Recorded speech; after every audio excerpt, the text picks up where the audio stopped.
Well, hello everybody. Michael Gracia here. I know this is a little different than how I normally start the show.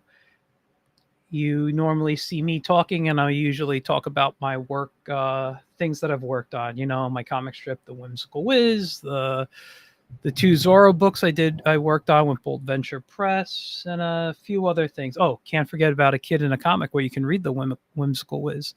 Go visit akidinacomic.com. But tonight I'm going to be doing a drawing stream. I have a guest who I'm very excited to chat with, um, and uh, and we decided that it'd be fun to draw together while we talk. So before I bring him on, let me just apologize for starting almost 10 minutes late. There was a little computer glitch, but we're here, and we're going to have a blast. I don't know how long we're going to draw for. But we're going to talk, learn more about our guest, and I hope you guys really enjoy. Feel free to ask questions in the comments. I think we already got stuff. Dylan's there saying, "Hey, Dylan, how you doing?" Um, so yeah, tonight's guest is an artist. He's done a lot of he paints. He's comics, manga, the whole stuff I like here. And he's currently working on the third volume of his manga, Under God. Let's bring on, his name is Ralph Nixon Jr. And there we go. Hello. How you doing? How you doing Oh, tonight? How I'm you doing, doing Michael? good. Now that I know we can hear each other, I'm doing Yeah. great. Oh, that's all good. Yeah. I don't mind. So Just a how you little doing? audio. I'm You doing doing pretty good? good. That's Yeah. good. I'm glad to hear. Dylan's good in the audience. I'm glad to hear that. So, before we get into doing any drawing, can you tell let me give you the whole screen, and you could show off your work better. Yeah. And oops, that's not the whole screen. That's just You're cool. enlarge. Hold on. Bring the exit full screen mode. Give you the full screen. Did I just do it right? No, I didn't. What is up with the key commands today here? You're cool. I don't know. This is not my first time using Restream. I don't know if they've changed anything, but oh wait, do I have to do it in here? God, here, let's try this. No, this is I mean, maximize. Are you on your phone that, tonight? yeah, I am. Oh, then everything's fine, That's guys. probably why. Yeah, Yeah, I'm on my phone. Like I try to, I'm just like, yeah, uh, it works for the time being, but I'll yeah. upgrade eventually. But yeah, no, So, this is my book. yeah. Oh no, go ahead. No, I was going to say. So, go ahead and tell us about your work. Um, well, this is my book, my manga I put out, volume one and volume two of Under God. This is volume one. You can, the physical copy. Mhm. And, well, this is one of my books, but for years, I've worked on other stuff on, like personal stuff.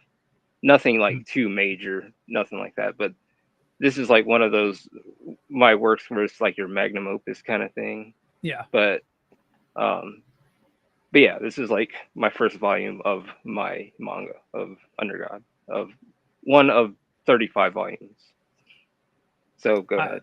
and no, and you're on number three right now. So you got some time Yeah, I to say it finish. figured 3 to 4, 4 volumes a year. That's We should fantastic, though, if you could we do should that. be good.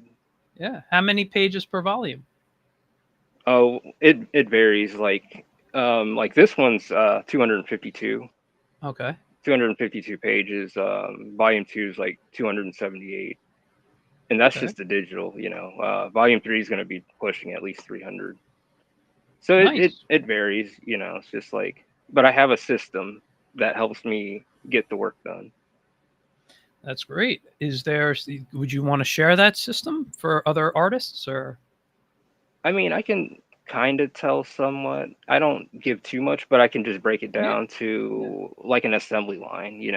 Hmm. So if you take 3 to 5 pages and if you just focus on the characters, you know, and then like just don't overdo it yourself. Like say, okay, well for this hour I'm just gonna draw all the characters on this page, that page, and the next, and then you come back and then start working on the backgrounds. Okay. But when I'm working on camera, I have to like I'm like limited to how I work. So when I'm off Mm. camera, I'm like going all out, just because I'm not confined to this space. Yeah. Yeah. But No, I get it. go ahead. Wow. No, Sorry. no, no. I get it. It's a nice system. It's actually something I never thought about doing. I just kind of do a page at a time when I work. And sometimes the way I work is sometimes I pencil and then I ink the page and then I move on to the next one, or I'll pencil out 5, 10 pages, ink those Yeah. pages, and then I'll go back and draw the next few pages. And so I mean, it depends on kind of what I'm working on, my mood. Um, I'm getting ready. I mentioned to you, I'm getting ready to finally start doing my manga. And I, I'm trying to figure out, like, I'm hoping to start, like, actually start drawing this weekend. Oh, And nice. I'm trying to figure out what's the best way for me to To work. start. Yeah, to start it. And I mean, I have to go in order of pages, that I know. Dude, I love your work, Oh man. yeah. This is really, really nice stuff. Um, Thank you. and I've watched your YouTube videos. I should tell the audience in case they didn't watch my Instagram reel. So the way I found you was you came up in my YouTube feed, your Angels of the Renaissance Yeah. page, which by the way is one word, guys. And what happened was I'm like, let me check this out. It looked kind of cool. I like to watch artists draw. Usually, when I'm drawing, it's a nice background thing, kind of like I'm drawing with another artist. And I was like, wow, this is really cool. I'd like to learn more. And I started watching your videos in my spare time. Oh, nice. I don't always get to watch you live. Sometimes I'll catch 5 minutes or so, but Yeah. my That's cool schedule though. is, doesn't always work out with when you go live. So I'll watch later, and I'm like, this is really really nice. And one of the things I like about watching you work is you just always seem very relaxed, very calm. Um, it's almost like and not that you're boring, but like you could put me to sleep because it's just so relaxing. my nephew said. My nephew said, "Yeah, yeah, your videos are kind of boring." I was They're like, not, but they're not. It's just but I laugh at that. Oh yeah. no, No, but people say, no, man, you're like Bob Ross or something like that. I'm like, well, that's I don't take offense to it all. I just yeah, kind of like you laugh at it, yeah. because I don't know what else to do. No, But but my wife and other people have said the same thing about my videos is because I talk calm, I don't, shout, I don't get excited, yeah, that it's so relaxing that they could fall asleep listening to me talk, yeah, and it's kind of the same with you. It's not that I'm very intrigued by what you're doing, but it's just so calming that it relaxes me, you know? yeah. Oh well, I appreciate it. Thank you. So I take Bob Ross as a good example. Like I think Mhm. of him like with a calm voice, and he's Yeah. got a relaxing voice, and I think about him. And it's funny that he used to be a drill sergeant. Isn't that crazy? Oh, I love that story. Yeah. Yeah, absolutely. By the way, I didn't get to ask, do you guys hear any of my fans going into my microphone? Uh, no, you Okay. sound clear. All right. I just want to make sure nobody's hearing the fans. So you were showing off the book, and I meant to ask you during it, can you tell us about what the book's about? Oh yeah. Sorry. I can be vague about it. I mean, Yeah. like right now, like in this volume, right now it's about sevens in October. They're from a different time, I guess I can Mhm. say. Um, but like, sevens used to live in a city center, and like city centers are like these city hubs where the populations like of people they live in there. So they've been like programmed to live in there, kind of afraid to leave. Some of them you can leave, but on the outside of the walls, there's like people. They're like cannibals and stuff. There's Mhm. cannibals that worship the moon, and there's a moon god. That they're all afraid of, that that everyone kind of like worships. And in the regions there's like the moon gods, his disciples, kind of like that kind of holds his rules. Yeah. So Sevens, he used to live in one of these city centers. He wants to find out if one of these disciples really exist. He wants to test the religion and kind of test if this stuff is real. But upon doing that, upon his travels, he runs into a girl named October, and she was like put away in this ancient box. And he realizes, oh, she's got a tail. She's not normal. Like, she's not human. Yeah. So yeah, I mean, but yeah, we have cannibals, a moon god religion, a disciples, and then you have the protagonist Sevens in October. But I have to be like very vague about it because I can't give out too much. Yeah. So, or unless I can read the back of the book. I mean, Yeah. that's the thing. I mean, go for it. So yeah, man, I ain't gonna lie, I feel like I get nervous and stuff with this stuff, but I'm gonna do it anyways. Go So for it, yeah, man. ruin and pain scar the world of Primera, which is the planet that Sevens and October lives in. And by the way, October thinks this is a dream world. Like, she feels like this is a dream, and Okay. and he's like, nah. So anyways, it's like it'll make sense like once you read all this. So anyways, 10 years after the Rizelia Empire and the Saffron Kingdom went to war, a new central power was formed between the two powers of the world, but would soon fade after the introduction of a new religion of Belamo and the city centers. So Belamo is like the moon Okay. god, and it means like beautiful moon. So yeah, city centers were built during the union of these powers to hold the populations throughout the world, along with the belief of the moon god and his disciples for their protection before the coming predicted destruction. So 300 years has passed since, out of the city center, a resident called Sevens, or named Sevens, decides to venture out into the unknown outside of the walls and see the reality of the world, but to also cross paths with someone from another time. So yeah, that's just the like brief synopsis of what's Sounds good going though. on. Sounds very interesting. Yeah, thank you. And they can order this from your website, correct? Oh yeah, yes you can. You can get it at AngelsOfTheRenaissance.com, I'm gonna and add that's my that Shopify store. to the comments here. So, whoops, wrong spot. Okay. Angels of the, whoops, no space. Renaissance is AI, right? Yeah. I'm a terrible speller. One S or iPhone. two? Two.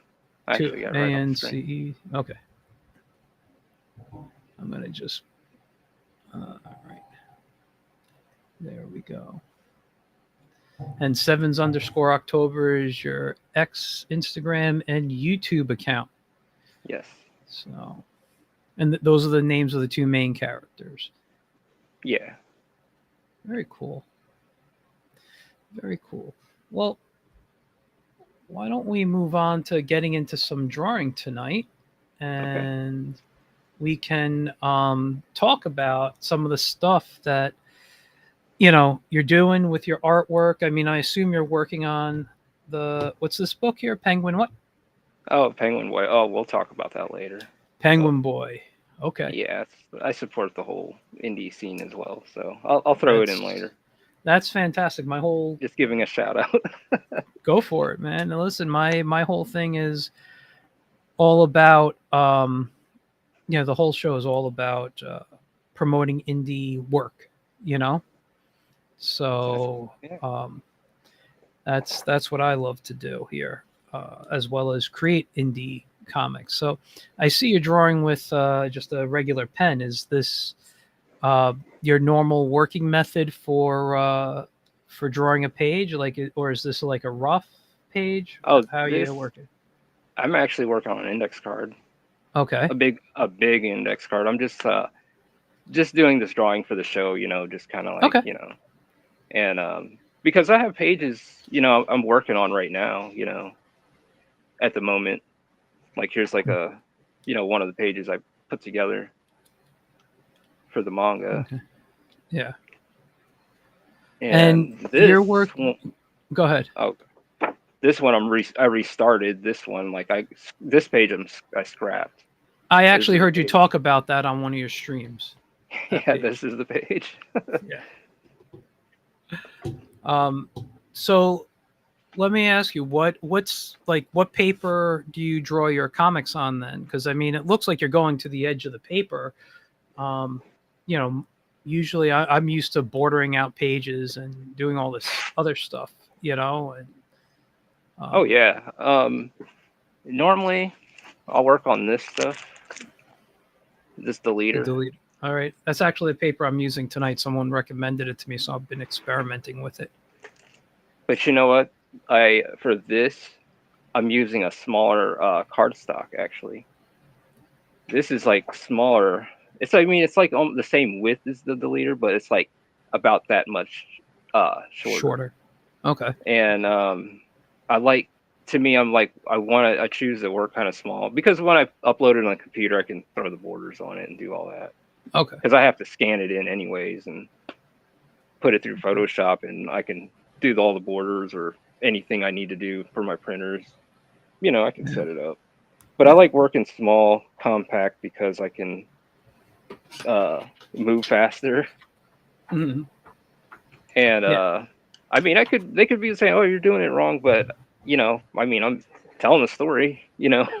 Listen, it's if it works for you, it's right. That's how I think.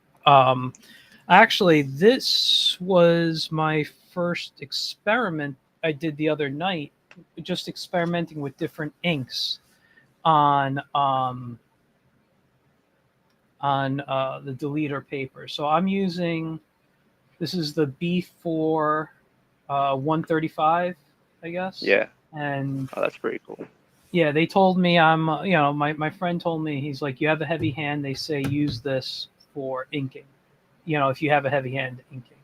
So I tried different inks. So this is the Doc Martens Black Star Matte at the top, these two. Yeah, Then I pulled out the Pilot Black ink, which I have another friend who's like big into fountain pens, and he recommended that ink for fountain pens. But I rarely use it, so I decided to try it. It's been sitting for however long. I use What do you Speedball. Speedball? Okay. I use this one, but I mean, I have like other like calligraphy inks. But I Yeah. was just, I like to test around what's what. That's kind of what I do. Like I actually like the platinum carbon black a lot, but it actually, if we zoom in, or can I bring it up a little bit? Will it focus? It bled a little bit on there, and I was like, oh, I didn't like that. And then the Kuretake Sumo ink I thought did pretty well. And then the I'll Deleter try. Black was fine, number 2. But I just got a number 4 in the mail today, which is the waterproofing. So I wanted to try that out on other paper. Yeah. See, every time I got the deleter black, it didn't last too long for me. And Oh yeah, no, the 2 is like done. I can probably dip like just literally the tip of a pen in. yeah, like, but like so far, like I like this speedball Mhm. calligraphy ink. I like this, but but yeah, like also, for like my ink washes, I like to water it down. Like right now, I'm about to do some ink washes and just draw Yeah, with the yeah, pen just to. yeah. But also, I may bust out the nibs. Yeah, I'm That's gonna. another thing Uh, too. So I always like have 4 of them ready to go. I got that behind me just in case. I cleaned off the spot I normally keep them to put the computer on my drawing table tonight. Um, And this as well. Gotta have the oh, feather. yeah. Yeah, So that's. yeah, But yeah, no, it's, this is. I love working with this, but I always go back to this to because I can freestyle, like go back and forth. But this, you know, it's like strokes. You gotta, because going back and forth with the nib is just irritating. It's like Yeah. nails on a chalkboard. I actually enjoy the sound so much Oh yeah, of it's of the so pen nib on relaxing. paper, and the way you ink, you kind of have like a scratchy inking style, you know. So it's I'm my stuff looks more like coloring book stuff, so I'm always going for like the long lines. Oh, like even doing that, like my one friend I grew up with, he's like, you guys like have similar styles, like similar, like, and he's really good too. And because man, we have different styles, you know, and there's nothing wrong Yeah. with that. Oh And yeah. he No. draws like bold and all that, you know, he draws bold and uh colorful, and you know, and it's very impactful too. Like I like those big bold lines, and you know, and shadows too when they're done, Yeah. especially like Now, when a lot of inks used. Sorry.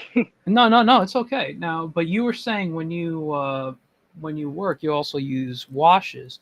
I Yeah, experimented with a little wash and a little watercolor on the deleter paper I have here, and it did not take it at all. It like destroyed it. just rolled off. Well, Yeah, where's the paper? I mean it. You could see how over here there's a little watercolor, and that right there, it like ate at. Let me see if I can bring the camera down. they like bubble up really bad. Yeah, it Oh, bubbled I up. see. Yeah, That's the ink wash right there, and you yeah, can see the watercolor. So I don't know if there's a deleter paper that does it. Like I know my working method is I'm gonna yeah. pencil and ink on here, and then I'll probably bring it into the computer, like into Clip Studio, to add any Mm. effects. Do my lettering maybe, um, because I just don't want to deal with hand lettering. And Yeah, that's the same here. It's just like yeah, no. yeah.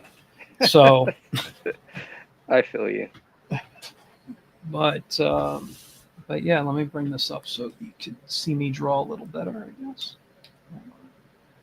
I don't even know what the heck I'm going to draw. So tell us, how did you come up with Under God? Oh, you know, it went through many different titles, but the story was always there, you know. And it's funny, like even when I was younger, I was trying to get into labor graphics, Loved and slave labor books. oh yeah, man, so I did an entry for them because I love their book so much. You know, I was like, yeah, let me try to get into that. You know, like try to Yeah. enter into slave labor. And so the book, I don't want to say what it was, but it was pretty. I look back at it and I laugh at it, and I said, yeah, I think I would have wrote you that letter too. So I got a personal letter from the owner, Yeah. and he said, you know, it's good and everything, but who the heck uses the F word, and he, you know, used the full word uh, Mhm. this many times on every other sentence. And because I love Johnny the Homicidal Maniac and the Lenore books and all that stuff, and That was great stuff. that stuff made me laugh. And but the thing is too, like, but I come from there of the old school, like creepy and eerie, and like the floppy books of like manga and all that stuff. Like, Yeah. Go ahead. because I have like the old Vampirellas and the uh, yeah, all the creepy and eerie magazines from Yeah. back in the day, and they're still in good condition. Those were like always like old friends, you know. Those are things I would never sell, you know. Yeah. Yeah. Yeah. I But got yeah, books that's like what kind of got me into all that stuff. that. That's that's some good some good influences there. Like for me, I was more animation was. I mean, I got into comics, but I was always more of a strip guy first. Like I Yeah, always loved the humor strips, story strips. Loved like oh Tarzan yeah, and Dick Tracy and the Phantom, and those were like my heroes. And like watching like Batman and Spider Man were in cartoons. It wasn't until later on that I got into them in the actual comic books. yeah, So for me, like like I I watched everything, and it was and people didn't really use the word, at least to my knowledge, anime No. until like the 90s, you know? Yeah. Growing up, everything was cartoons for me. So I was born in 76. I don't know your age, but when I was, 76, so I grew up with reruns of 60s, 70s, and going into the 80s with the anime, just the cartoons of the 80s, He-Man, Yeah. Thundercats, GI Joe, Transformers, all that stuff. I loved it. I loved it all. But like for me, Battle of the Planets, Transor Z, but most people know it as Mazinger Z. Like those were the Oh, cartoons that I loved as a kid. Um, so I always kind of, at least in my people, had a bit of an anime influence. It wasn't until I started studying comics, like in the '90s, mm, and I'm not talking like McFarlane and all those guys. I read this stuff, but like I was looking at the older stuff.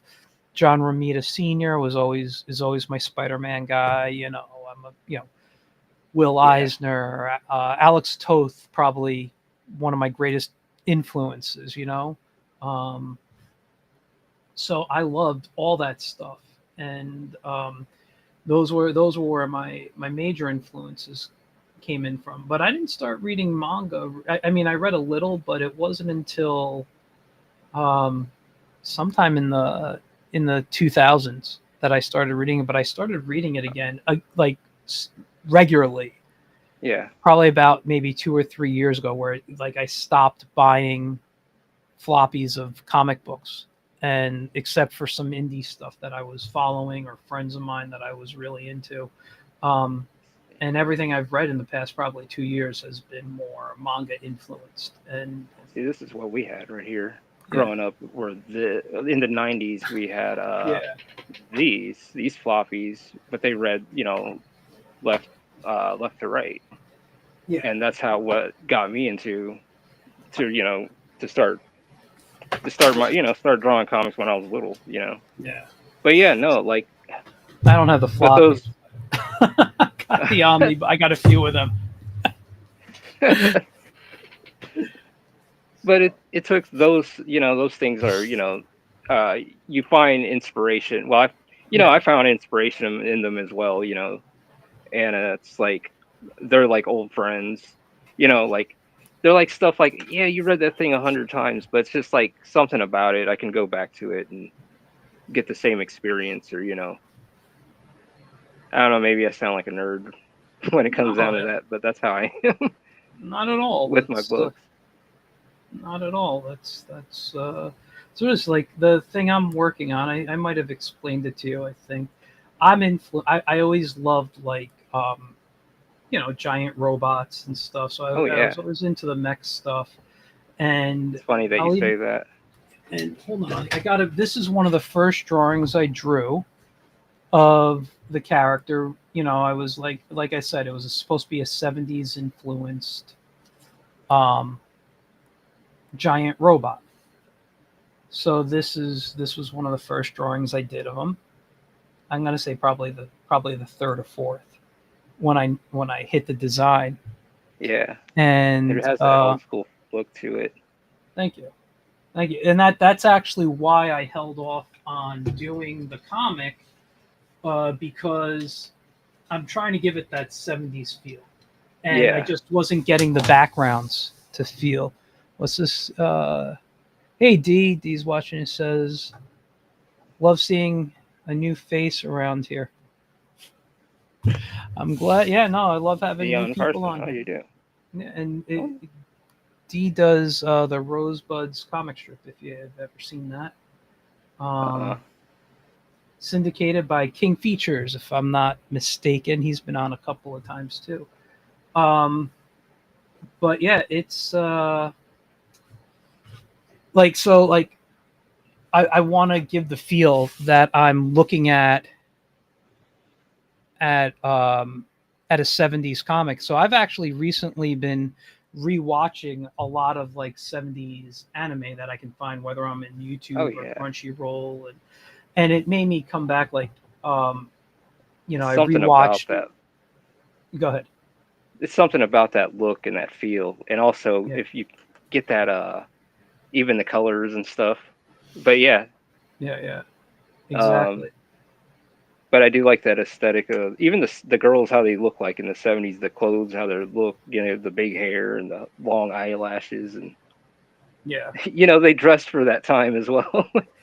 Yeah. But yeah, Absolutely. It's all I think to me that's all the really fun stuff. I mean, I'll watch some of so the new things, but it's just yeah, not. It's not it's the not. same.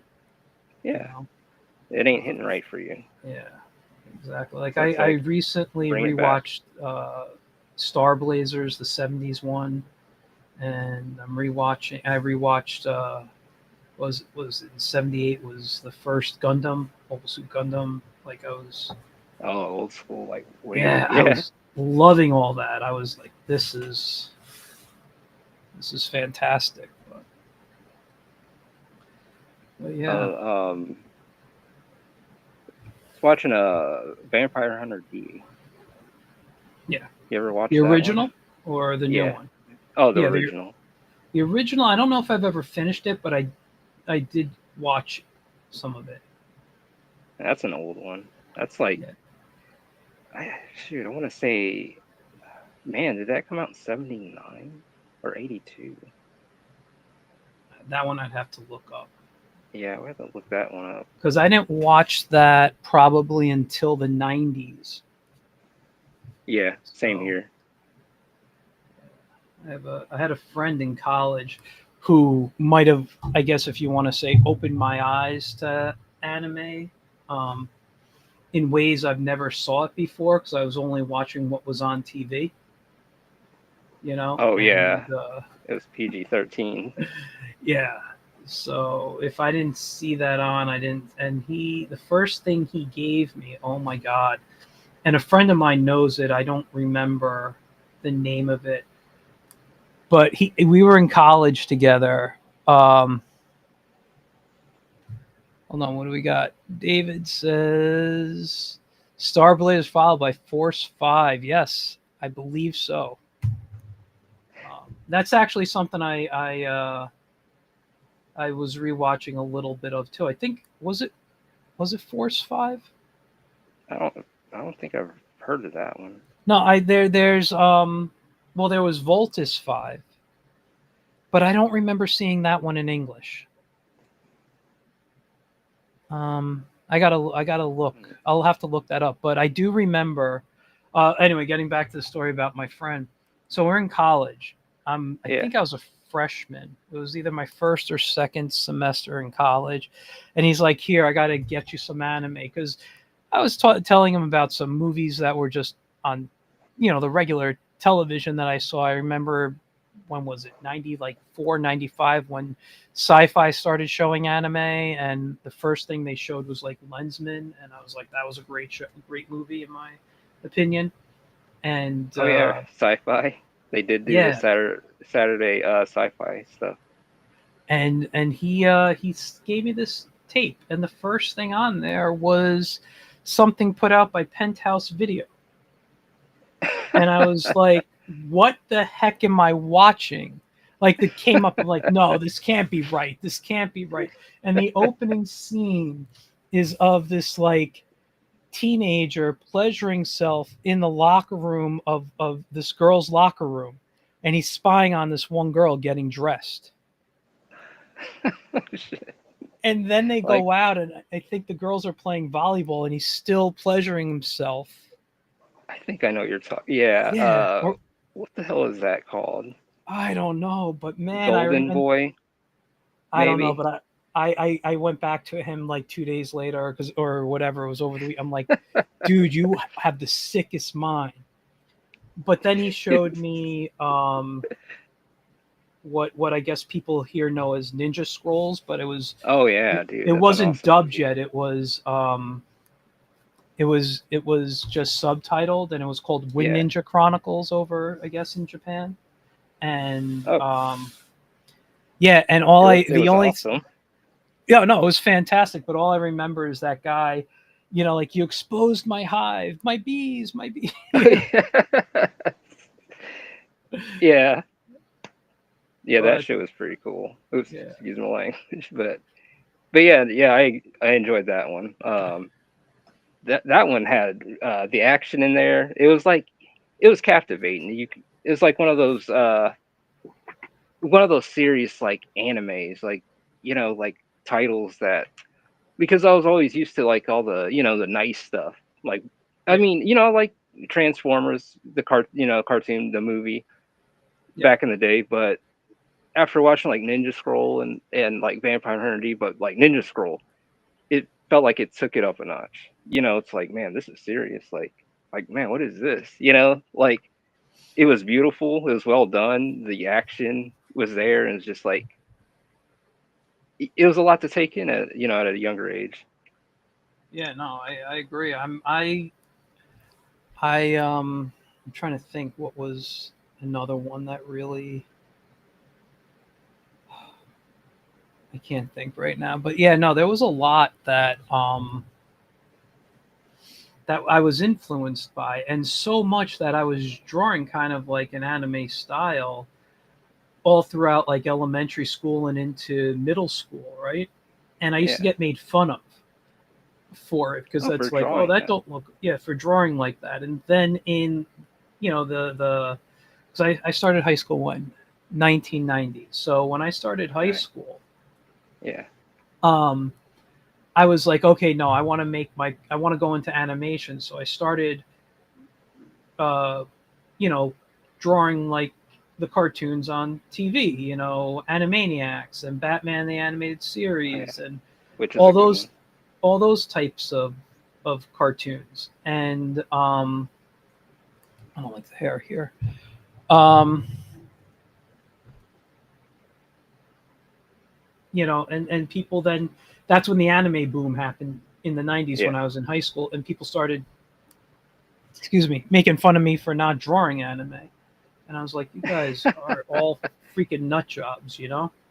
You guys make So up your mind. yeah, exactly. So I was, uh, I just, but and I ended up just doing what I did. I did the work I did, and I just enjoyed what I watched. And at Yeah. one point, I tended to watch more cartoons and more anime than I did reading comics and manga.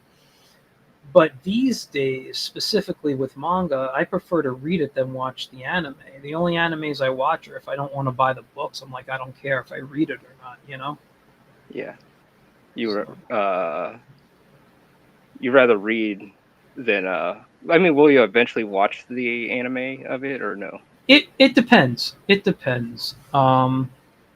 I some days on some stuff, yes. Sometimes I'll watch the anime and then be like, oh no, I gotta read this book. I'll stop and start buying the books. I Uh, see. that happened with what was it, Vinland Saga. When I watched that, I'm like, I had to actually continue that, but I'm like, I got to read this still. So I went out and bought a couple of the books, and I'm like, I got to see the difference in style as well. Yeah. You I would know, rather check out the books. yeah, I'll be honest. I wasn't. I have to check out the books. I'd yeah, rather read the books. Everyone's saying, "Hey, read the book first." The books are so much better. So I'm like, yeah, I think I'd like to do that because yeah, the anime is like a commercial to the books, really, because yeah. they No, only I can put so much into it. yeah, but what I find with those is that at least they're like 99% accurate to the you know to the Yeah, they're book. like you ever watched or read Berserk before? Like that's like one of my I'm favorite. Like I actually love that artist. I'm actually reading Berserk right now. I never read it when I started like reading this stuff, Yeah, and I wanted to, but and I'm in book 9 right now. I'm kind of reading it slowly. Um, uh, deluxe version. I just picked up my first deluxe version to because Those my are pretty wife's cool. like you can't keep buying all these books, especially when you have that many books in there. Yeah, So I try to cram it in there, but yeah. Yeah, but also what I didn't know until, well, it's been a few years now. A friend of mine, when Berserk came to America, his job back in the 80s was Yeah. 80s and 90s, before like companies like Tokyo Pop came in and Viz and stuff. He was the go-to guy for That kind of stuff. yeah, like converting anime, like I'm converting the manga into for an American audience, whether it was redoing Pretty cool. the lettering and whatnot. And actually, Yeah. the first 12 books of Berserk, he's in there as production designer, I think's his title, but he's the he was the what's it called? He did Like, all the lettering and some editing on the artwork that had to be edited for America. oh, I see. Like, Yeah, yeah, yeah. like we can't have that on there. Yeah, because he did the same thing for the original Spider-Man manga from the 70s. Oh, there's that. They had to edit some stuff out of that. Well, the original story in Japan, if I remember this, because I mean he can't confirm anymore. He passed away a few years ago, but he, I think he said there was a beheading Oh, shit. and a very violent act towards a woman that had to be removed from that. And the yeah, so that had to be removed, and he did all the. I have the book around here somewhere. I was just flipping through it the other day. No, that's not it. Let's see. What's this here? And what I found fascinating about it. Nope, that's not it either. I got a bunch of comics around me. Always have comics. I don't know what side it's on though. I just took some comics out of. I had it under my.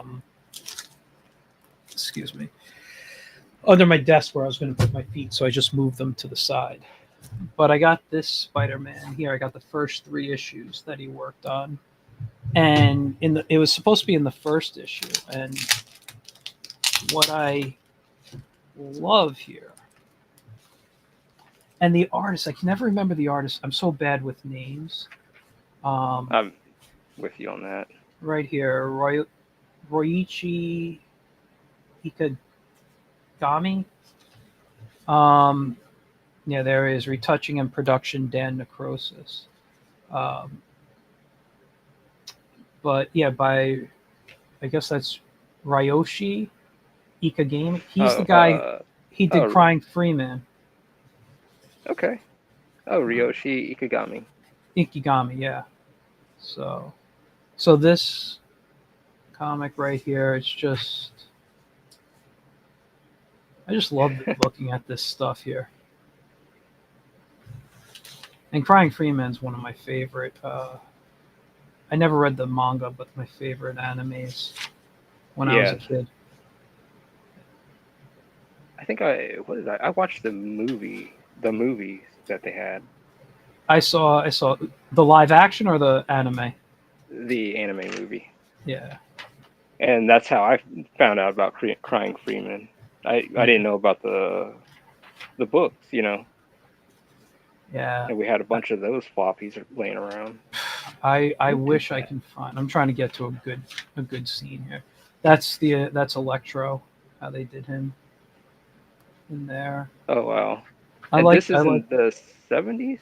This was released in America in the 90s, but this I believe was done.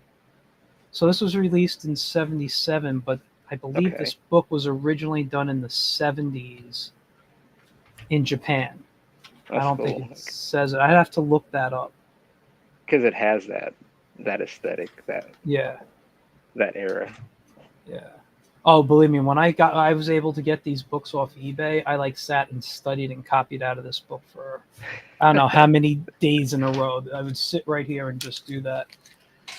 But anyway, tell us a little bit more about you as an artist. So one of the things you told me is you used to sell artwork on the streets of Manhattan. Tell us a little bit about that. Oh, yeah. Like, what kind of art was it, and what'd you do? Oh, I just sold like paintings, even drawings, like little drawings, It's funny, drawings on, I would put it on cardboard and wrap it up with saran wrap and sell those for like $10 to $20. But yeah, I used to do that stuff, sell big paintings, met a lot of artists, uh, met some interesting people, and did a few other things. Yeah. And how long were you in New York for doing that? About 5 years, good 5 years. Nice, Yeah. nice. And you were doing you also mentioned to me that you you paint, and like what Yeah. are your mediums as a painter? I like working with oils. I like working with colors, ink washes, of course, and gouache, I Okay. guess, and just anything, if I could mess with it, and I like to see what different uh outcomes that the materials give. So yeah, Yeah, pretty much anything. I can do digital too, but I always like the hands-on stuff. yeah. And when you do digital, what do you work in? Photoshop. I know. No, no, I'm just curious. There's so many programs that a lot of people today are. Oh, I'm in Procreate, or I do Clip Studio, and and I'll be honest. The only reason I'm in Clip Studio these days is because I got tired of paying for the Adobe suite, which I hardly used, and I was like, that was what, like 50 a month maybe at the Oh yeah, time. that's too. And Oh wow, yeah. See, I'm using the older stuff where yeah, like before all that. So I right, still use it, but it's like, you know, but the newer stuff, yeah, I don't. It's funny, what got me into doing the digital stuff though? what Uh, Mario Paint. really? Yeah, yeah, because they had the animation. You had the mouse, Mhm. you could on the Super Nintendo, and I would sit there and draw and do little animations and stuff, and so it was like the That's startup cool. before jumping into Photoshop and all that, or Yeah, getting into digital. yeah. So, That's, but I find myself always coming back to going back to traditional. yeah. I'm the same way. Like I've worked digitally for years, mostly because it was easier to work with clients and things. But this year, one of my goals was to get off the screen as much as I can. I spend so much for my day job on Yeah, the on a computer screen, and I'm like, I don't want to keep spending all day staring at a screen, yeah, So just feel burned I out. yeah, and I was feeling tired from my eyes, I was like, this just isn't isn't what I need. So And there's nothing wrong with working digital at all. It's just no, no, I don't disagree. I still do it, and yeah, I have no issue with it. It's just um, not how I want to you know, spend my time all day. yeah, yeah. I So, think I put a little too much red. and you But said yeah. you've won awards for your was it your paintings? You said to me. Oh, I won an yeah, I won a couple awards. Not like nothing like nothing like New York Times thing. It's just a couple paintings. Like one. It was like a big award show or like a big thing here in town Hmm. where you have to present a painting and stuff. Yeah. No, but So I still, whipped that's this. It's Oh no, it was good. my first show ever, and it's funny. It took someone from out of town to actually give it the green light because I'll just say a lot of the I'll just keep it, civil. But let's just say it went pretty good. Yeah. So yeah, I did Oh, that's win great. that. But other than that, like I don't. When it comes down to it, I really don't care about the competitions and all that stuff. I really just care about just putting the art out and just expressing yourself or putting the work out there and just like telling your story and people like it or not, just uh or even the art, just I don't know, because we're not here that long, and it's not like I don't know, like when I do this kind of stuff, I guess I think on a deep metaphysical level or some crap, I Mm. guess. I don't know. But I don't really care about the competitions and stuff. I don't care about, Yeah. oh, who's the best and who does this. It never really mattered to me. I was always the same. I always say my competition is myself. I just try to make my next picture Yeah. better than my last one. And, Yeah. I'm with you on that. you It's know, exactly how I feel. yeah. And it's the same thing like with style. Like, just talking about the manga I'm doing, I'm not trying to imitate the 70s style. I'm trying to have invoke the feeling of 70s manga That on spirit. you. Yeah. Yeah. That Um spirit of that look, yeah. that So if aesthetic. I can like respect that. I mean I think a lot of people are inspired by Akira Toriyama. Yeah. Um like this is the truth here. Now, I always loved his work, but I never watched any of his animes to my knowledge. I know for a fact I didn't watch Dragon Ball Z, right?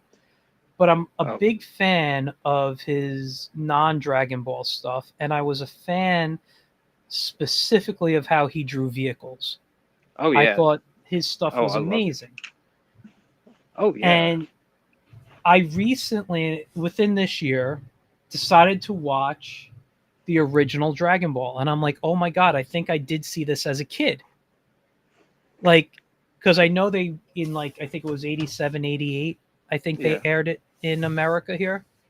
So I'm like, okay, like, there were things that stuck out to me. And I always had this idea of an anime. I know it was an anime from my childhood where this hero had a giant sword and he was in like a blue cloak, right? But he was standing in the snow. And then I'm like, oh my God, is this young Goku in the blue shirt with his stick when he was fighting the Red Ribbon Army? Like when I saw that scene, Yeah. I'm like, is this what I've been imagining my whole The life? whole time. Yeah. And I'm like, okay, no, no, no. I know I saw this. So after that, I watched um, Dragon Ball Z. And I'm Yeah. like, I think if I was at the age when it came out, I might Yeah. have been obsessed with it. But I always look at it as it's basically a bunch of Green Lanterns hanging around, powering up their ring, waiting for Superman to show up. You know, that's kind of what Dragon Ball Z is. And I know I get a lot of The hate for that description. I've never heard of that descript like the analogy of that like that. No, no. and and so, but then I watched because I decided to ask in a Facebook anime group because it was bothering me. I'm like, I don't think this was Goku fighting the Red Ribbon Army. And it turns out that there was the other one. Was it Dragon Dragon Quest or what was Dragon what Quest. There's a Dragon Quest, or they call it Dragon Warrior. was But it Dragon Dragon Quest War? But it is was there was a another. well, there was a show in the late '80s, I think it was, that was that was uh, that was based on you know the game, but I don't think they showed it. All I don't think it continued in America. You know, um, so maybe it was called Dragon Warrior. So I rewatched that Yeah, on YouTube, and I think that might have been what I saw as a kid. because Um, Toriyama had some.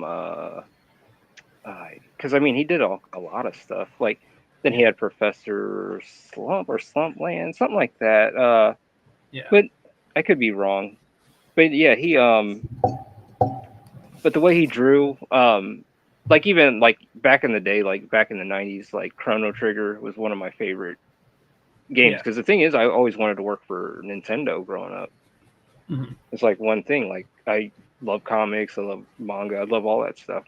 I love all that stuff, and and I like the era of like when Sega and Nintendo were like rivals, Yeah. and I always wanted to work for Nintendo and put in my ideas and make my own games.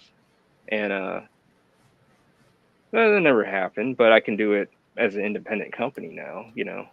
So Yeah. it's like one of those things. Like everything I wanted to do there, I can do now on for myself or whatever I want to build up.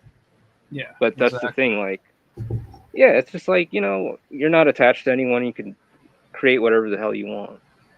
Yeah. And where am I going with this? What the hell were we just talking about? Like,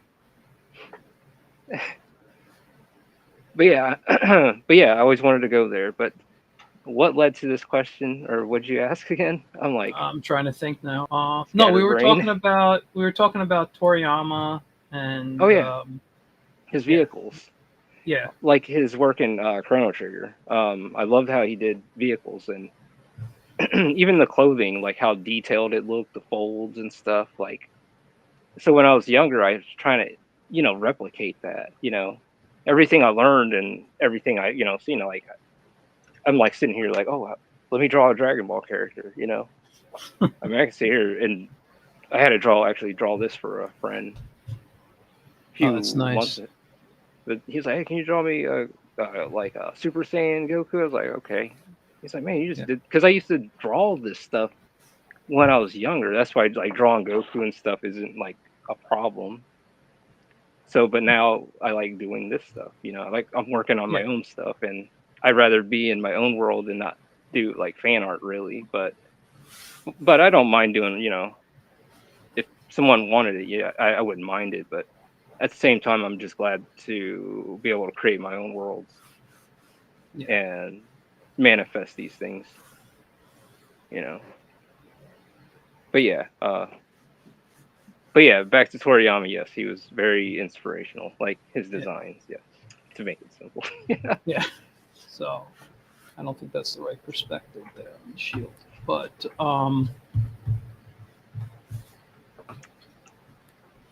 but yeah, no. So like what I'm saying and how it came up, if I remember correctly, excuse me, was I was saying how I'm not trying to copy the 70s style. I'm trying to just Yeah. invoke the feeling of the 70s in there.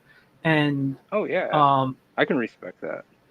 and when you're looking at, and I was saying Toriyama, is more 80s and 90s. Yeah. Yes.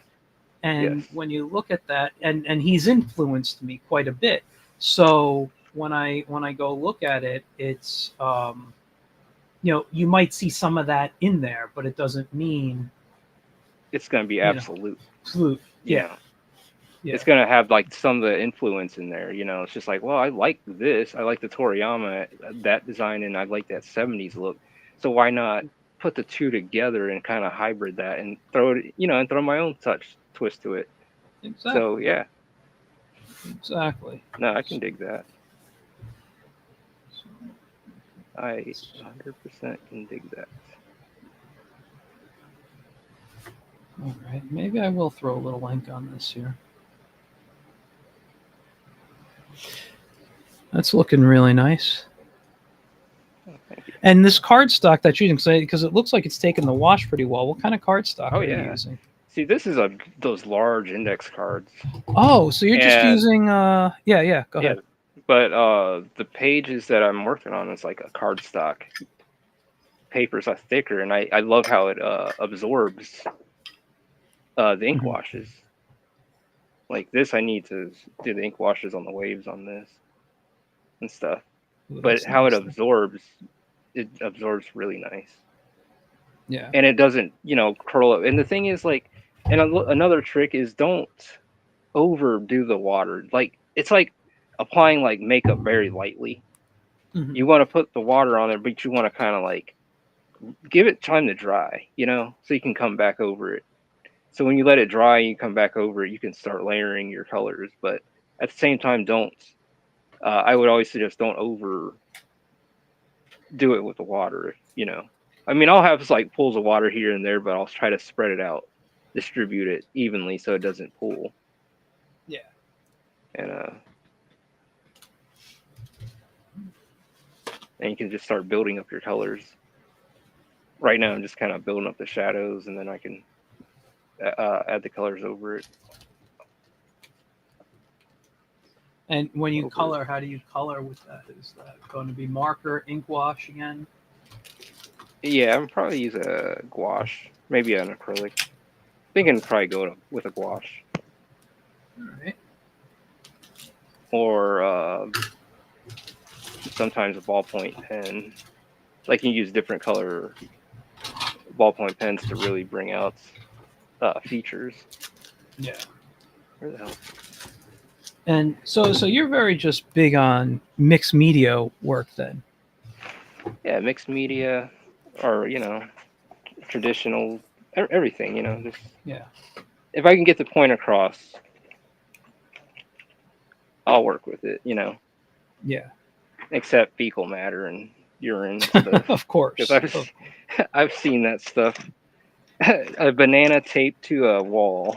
Yeah. Oh my Sells God. for millions of dollars. I've never understood like that whole modern art movements. Man, I remember I took a class in college for my master's. It was called Contemporary Art History. So I had to study all that stuff. And me and the art history teacher did not get along with that. And then when I taught art history as a college professor, I'm like that was like a week of work. And for me, I was always bigger into the ancient cultures and comparing. Really?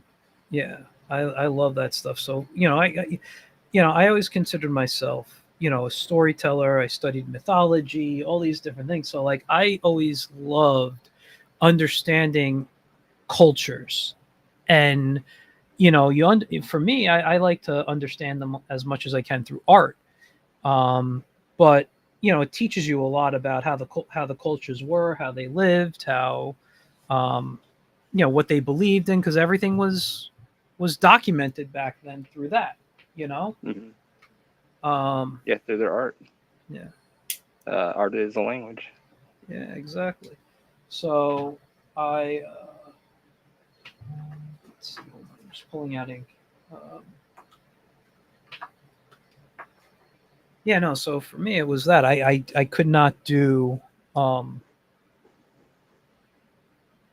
I could not study that stuff, so I didn't do well. I passed. Yeah. But if it was up to my teacher, I probably wouldn't have. It's just like, oh yeah, I don't know how that. Hey, I mean, taping a banana to a, I don't know. I wonder how they studied and what they learned. Is it? I don't know. I don't know how we came down to that. So far, I mean, it's different when you look at somebody like Pollock, who was like deconstructing art. Yeah. But it's. I think the other people are just scammers. Yeah, I agree. And one of the things actually with my art teacher for my master, she was an art critic, and I wrote a paper not realizing she was an art critic at the time, saying how I don't agree with critics. I don't think they have. Oh. I said I find most of them to be the ones I know are failed artists that just think they can talk about art in an intellectual way. When I'm like, but it's all an opinion. It doesn't mean they're correct. So she didn't like that, and that's when I started doing bad in the class. She's like, nope. She took it personal. Yeah. But I agree with that. It is. So It's just an opinion. At the end of the day, it's just an opinion. yeah. So like I said, like I've had people come up to me at shows and be like, "Your work's terrible." I tell them, "Thank you." And Like, yeah. I mean, what am I supposed to say? I gotta fight you and tell you you're wrong? Yeah. I don't get upset at any of that, you know. I just kind of say, well, I'm gonna keep doing this the way I did it, Yeah. and Now, I'll do look you at some do? suggestions. Huh? Uh, no, I was gonna say, do you do like comic book conventions or? No, I've that's something I want to look into getting into next year. Currently, I just want to build my catalog, Yeah. and then I'll do that. I just got to get things settled in life because I've had such an abrupt change Mm, that I have to kind of adjust some things. yeah. So, but yeah, eventually I will. But I'm looking at next year as something I definitely want to do. Yeah. That'd be great. I think your book, first of all, it sounds fantastic. So if you go with quite a few, um, books under your belt, Oh yeah, you I, know, I always possibly better sales. yeah I always think of it this way. It's like those video game conventions back in the day from like E3. So you had like Sega and Super Nintendo's, Sega, Nintendo, all that stuff. It's just like if they showed up with their brand new system and they only got one game. I think of that, and it's just like, man, is there anything else? You got any other games? Like Yeah. I kind of look at it like that. It's like I'd rather have like 4 to 5 titles under my belt before I decide to do that. And Yeah. then while doing that, I'm working on another several titles, from the Yeah. same flagship book I'm working on right now because I want to get this thing done. Yeah. I can understand that.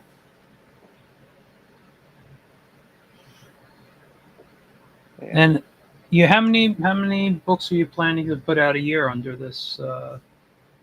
You this know, title. Oh, yeah, that title.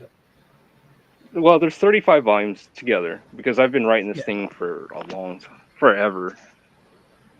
And it's kind of weird. I guess I can get into that later, but yeah, 35 volumes for Under God. I know a lot of say, "Oh no, that's crazy," but it's like one of those things. Like money or not, it's one of those things I have to get off my chest. You know. I completely understand that. Hold on, we got a comment from Joker. Oh, Who's what's this going on, here? Joker? 2245. Hi, I came to stalk Angel. Oh, How you doing, Joker? I might do a midnight stream tonight. okay. I might. I'll see where I'm at. See how if I'm feeling froggy.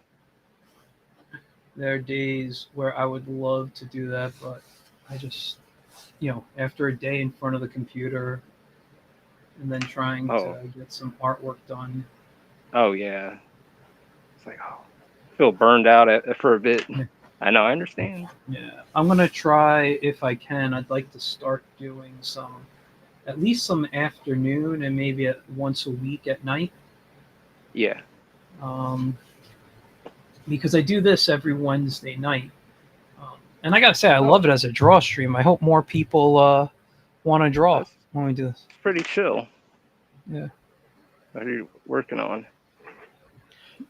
Yeah. I've been looking at So, what you're working on this oh, too, like going back and forth.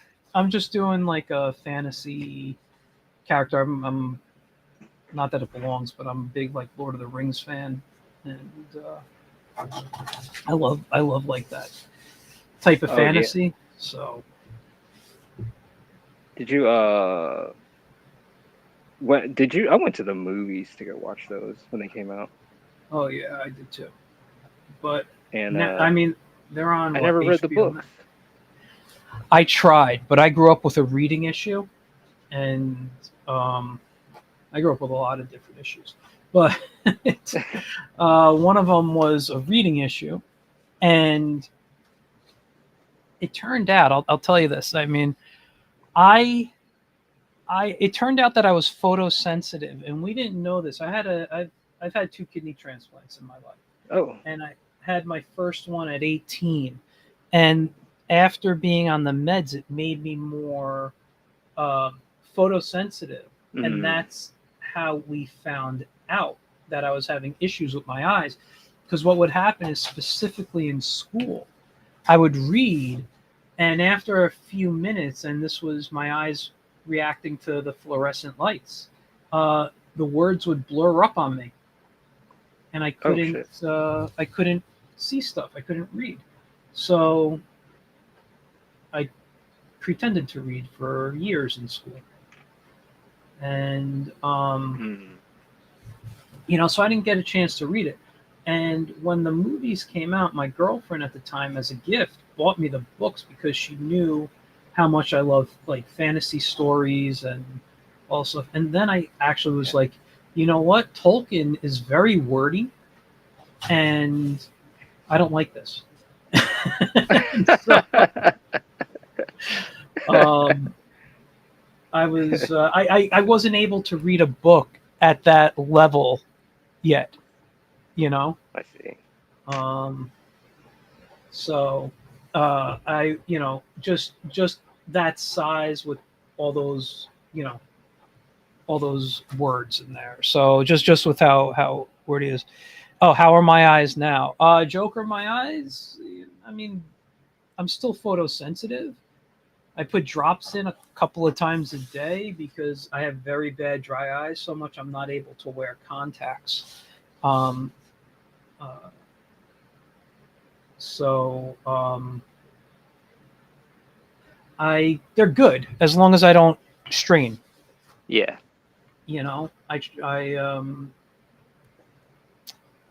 I'll if I drive, it's I not wear so my bad. glasses. Yeah, it's not bad, but I don't like driving at night if I don't have to, just because of the other car lights.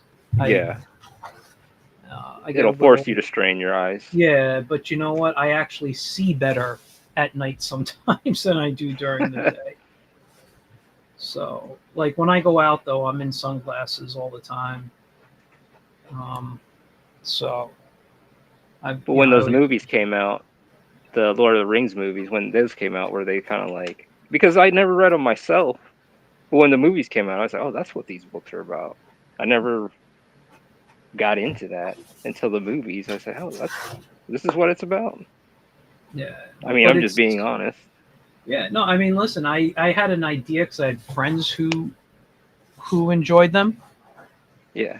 and told me about them, but I I wasn't a but things were changed. They added stuff from there. Yeah. Excuse me. And took stuff out. Like, and I've watched a lot of like the lore of Lord of the Rings on YouTube. Like, I'll Hmm. watch, and actually, there's a guy, I don't know if it's TikTok or Instagram, I used to watch him on, but I would follow him, and he would talk about the lore a lot. And it runs deep. Yeah. Yeah, if Oh, it's like it's a Warhammer 40K lore, man, that's pretty deep. oh, I mean, all that stuff is, Tolkien was really the creator of what we know as fantasy. So I mean, honestly, without him, we wouldn't even have Star Wars. yeah, that's true. And Because he kind of like helped jump start a lot of that stuff. yeah. You know what? Real quick, like another show like went under the radar for me, and I never watched was Star Trek, like Next Generation. And then when I watched it like about 10 years ago now, Mhm. I was like, damn, I love this, you know. And then so when I was working on anything or whatever, um, I had that on, when I was making my card game, I had, or just drawing in general. I would have that on as background. But I mean, I Yeah. actually watched it, not as background noise,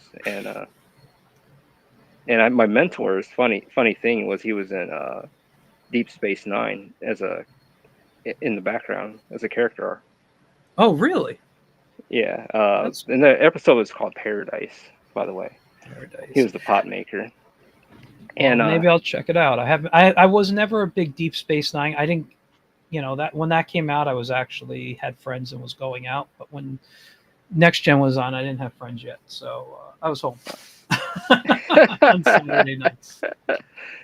man, I have I had this one guy friend, I grew up with. He was like, no, this first, he's like, that shit's like nerd shit, whatever. But now, like, because I got him into RPGs because he thought RPGs were boring and all that stuff. And then when he finally played one and understood how they worked, he was like, oh, yeah, I always like these things. I don't know what the hell you're talking about, man.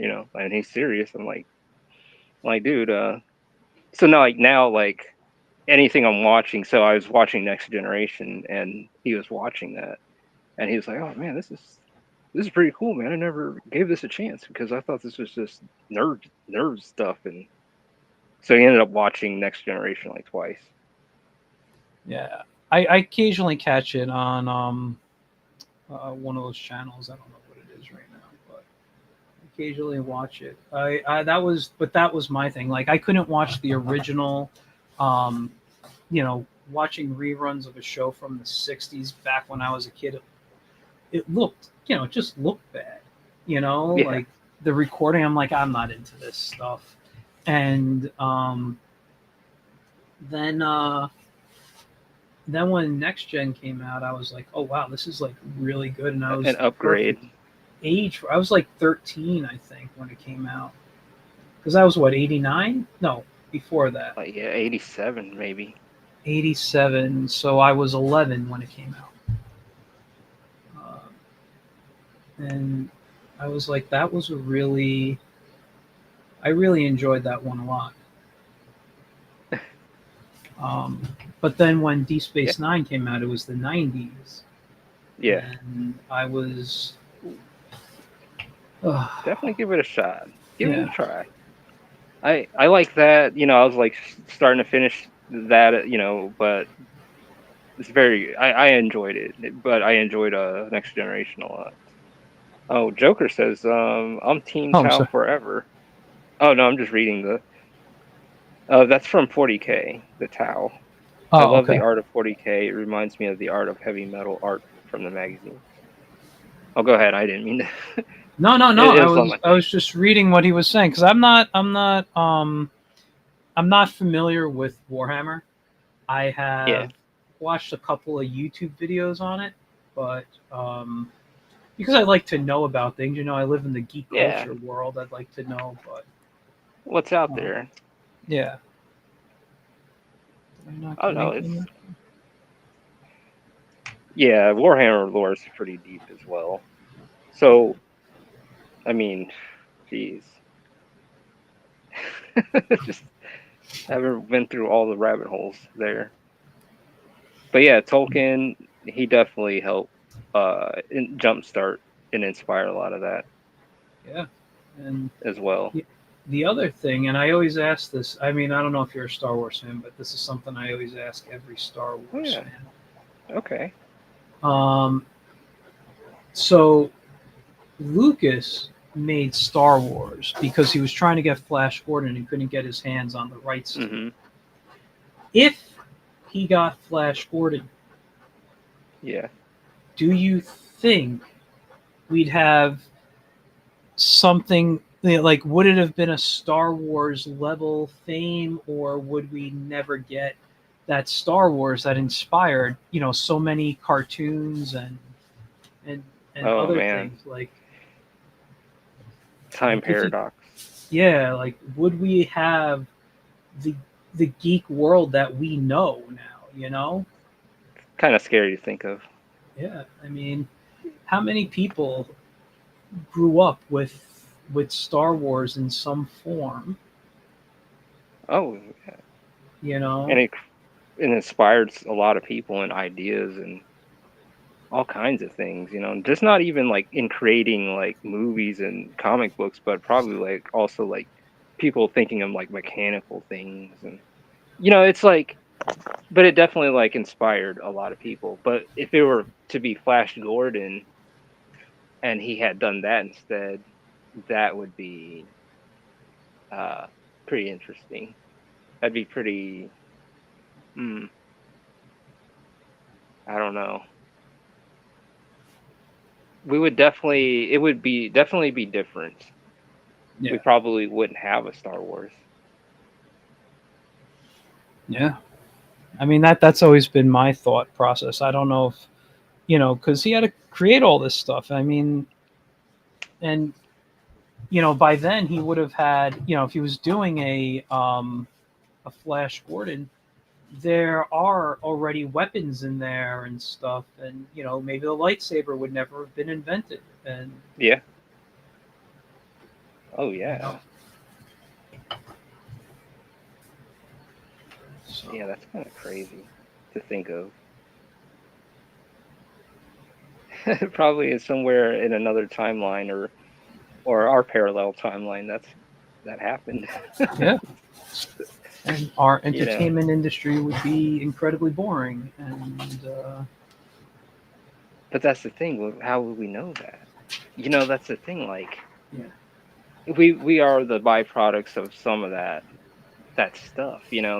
That entertainment that they put out. So we would definitely be the nerd culture would be different. I'll just say that. yeah, yeah. Well, there's supposed to be, what is it called, Geek Pride Day, that happens May. What is it? May 25th every year, because I that didn't know was that. when um, Star Wars came out. Um, May 25th, 1977. So that's why they picked it as Geek Pride Day. It definitely made an influence or Yeah. inspired.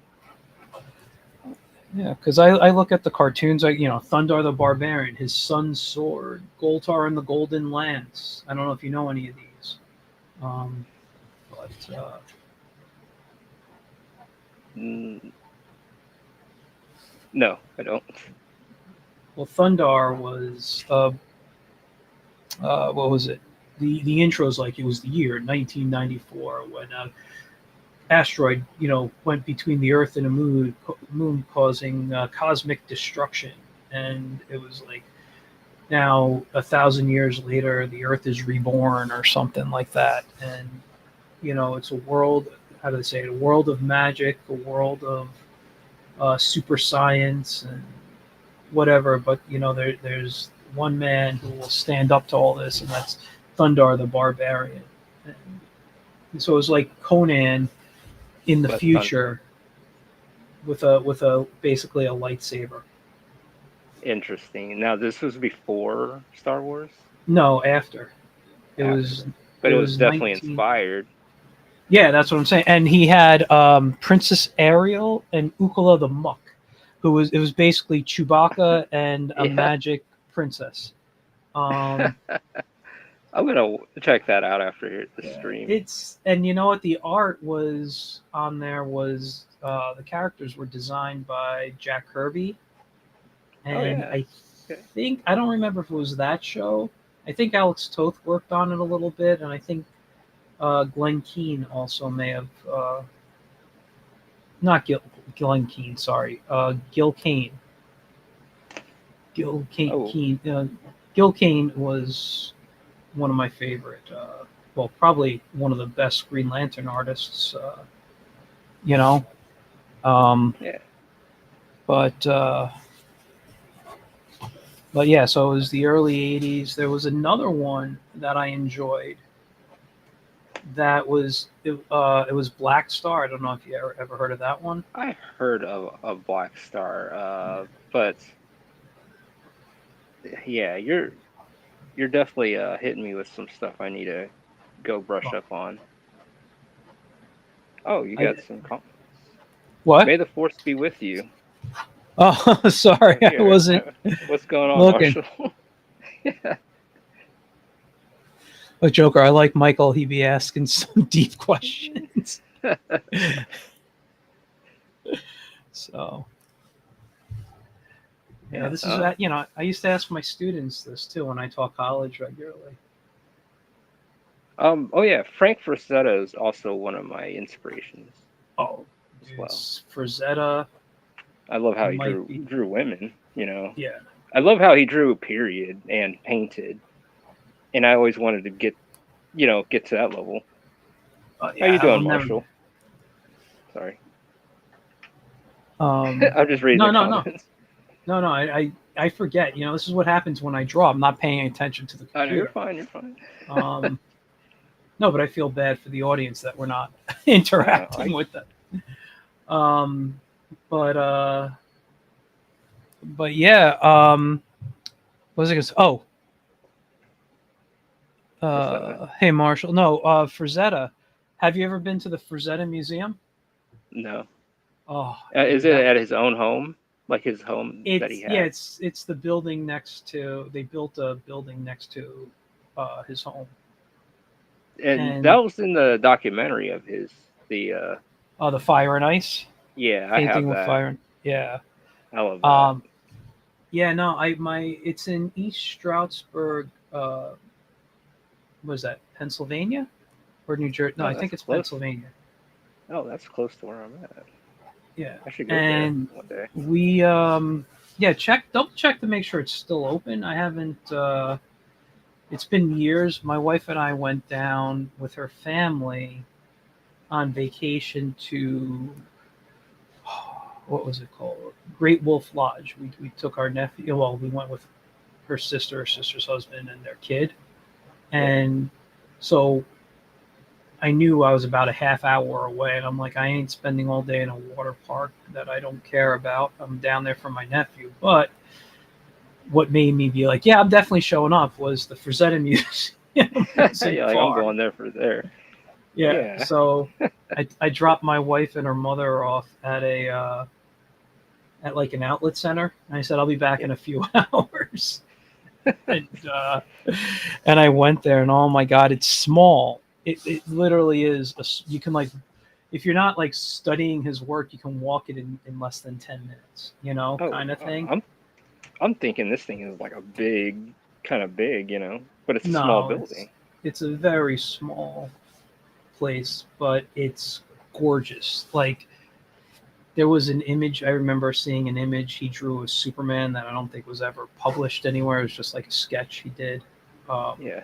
But it was cool to see his take on Superman. Um, they recreated his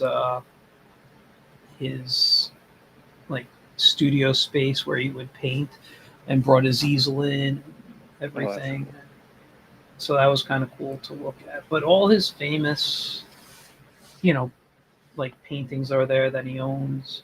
Um, Now, was he still alive at the time? no, unfortunately not. I met his grandson and um, daughter-in-law, and they were running the place. And Mm. they were really nice. I had a nice conversation with them. Yeah, So that's cool, man. Like, yeah, I would have had loved to have met him. yeah. And Same here. that documentary was pretty good. Yeah, I've watched that a few times. I actually used to show that to my students. Oh, good. Yeah, Good teacher. yeah. I I would tried. have a good recommendation.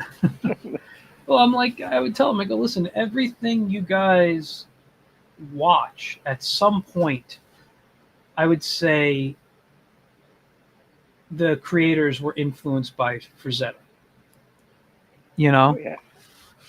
So I'm like, you got to know who these people are. You know, it's like when I would talk to my students and be like, who's your favorite? Because they were all into comics. I'd be like, who's your favorite comic book artist? And they would say, you know, somebody like Jim Lee. I'm like, okay, who's Jim Lee's? Frazetta, probably. Yeah, and but I'll be honest, I don't know or even remember if I learned it. But I'm like, why don't you know who inspired him? Why aren't you looking at the people that, you know, he was looking at?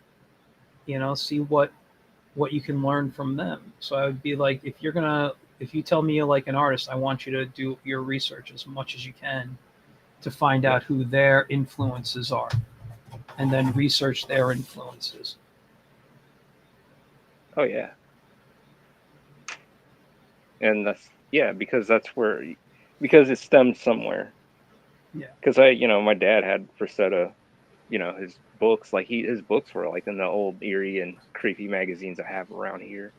yeah, Like a lot of his art, even like his stuff he did, and it's just like I always looked at the figures and stuff. And I know I'm trying to be PG-13. I don't want to show certain things on here, but like yeah, I draw like fake women. I draw all that stuff because of Frank Rosetta. yeah. Uh, like even what was that one? I watched Heavy Metal, the animation.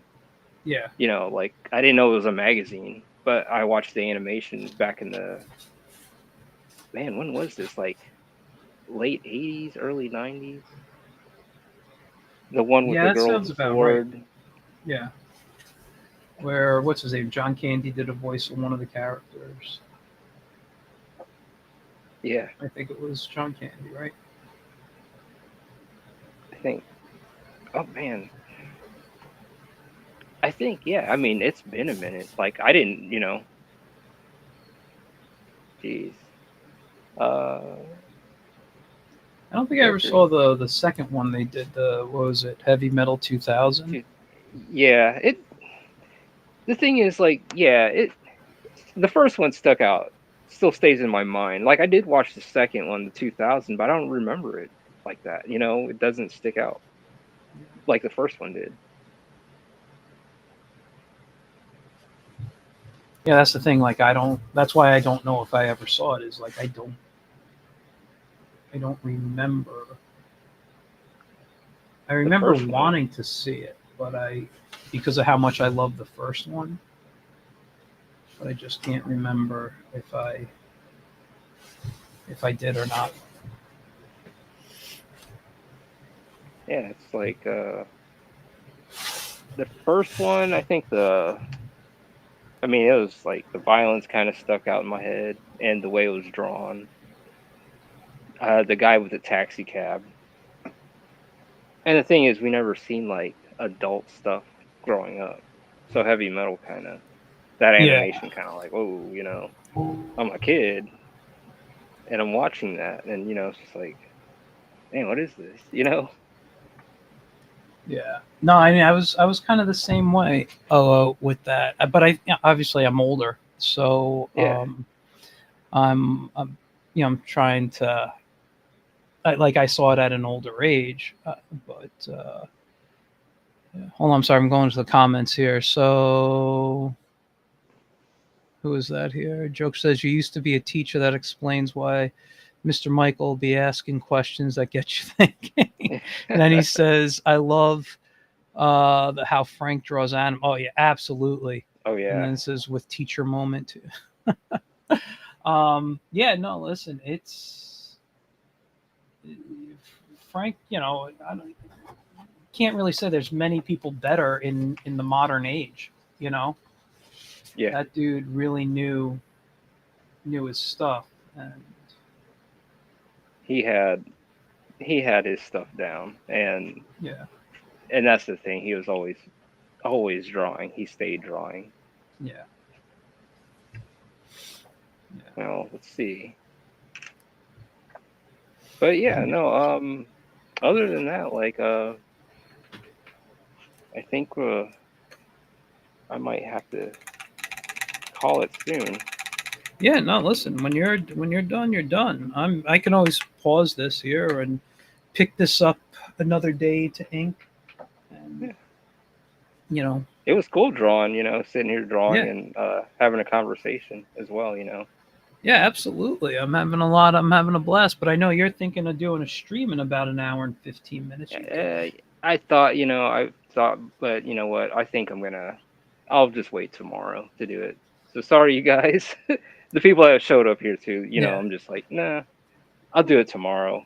Because it's one of those things. It's like, you want to push yourself, but at the same time, you better listen to your body. Yeah. No, that's You absolutely. know, I mean, I'm not gonna lie. I'm gonna go draw, but I'll probably put something like on my iPad to watch in the background while I yeah, draw. But I usually do that while I lay in bed. Like I sit up, I put the drawing pad on my lap, and I put the iPad next to me, and yeah, just getting like just in chill mode, just kind of like yeah, just kind of zone ease the out. mind. I like to, one of the things. Again, this is a teacher moment here for you. I used to tell my students at the end of the day, one of my favorite things to do was just doodle. Just get a drawing pad and doodle, because you're not trying to practice anything. You're not, like I told them, don't do my assignment, don't do anything, but just draw, because when you're drawing and you're not thinking about it, all the stuff that's in your head will eventually come out. You'll start getting the hang of things, or you won't even realize that you're doing it, you know? And so it's just kind, because you're doing it to relax. You're not doing it like as work now. So it's a whole different mentality. And if they didn't want to do that, I used to tell them, get a coloring book and just color. And this is before the adult coloring books. I'd go get a coloring book and just color and relax. It's probably one of the most calming with an L, not common, calming things you could do for yourself. And I think that's why adult coloring books are popular now. So, who else? It's cool. Angel just hit. Okay, I just Okay. heard you. Oh, what? Okay, I hear you now. Oh, what happened? Okay, I think the audio went out for a second. I was like, Oh, on your you side? started. I I believe so. I don't know. Like I couldn't hear you for a second. Like I don't know if you were like saying something. I was like, hey, I think your audio went out. Oh, you missed my teachable moment. Yes. So I was like, you no, said I have a teacher moment, and then you're just like, yeah. Oh, okay. Oh, well, you missed the whole thing then. But no, listen, it's no big deal. All I was saying was no, that no, I no. used to I'll tell my listen. students to kind of doodle before bed, Yeah, because it's like you're not doing it as work. You're not thinking about what you've learned. You're just kind of doing it more as a mental relaxation. And I said, but eventually those things that I've been trying to teach them will get into their, will come out. You'll understand it yeah, because you're not thinking about it. And I said, if you don't want to draw, get a coloring book and just color, because it's probably the most relaxing thing you could do, you know yeah. and That's a so good idea. I never. yeah. Yeah, drawing is one thing, but yeah, like arting, just doing artwork, just drawing, just getting it out before you sleep. You'd be surprised. Yeah. Um, Yeah.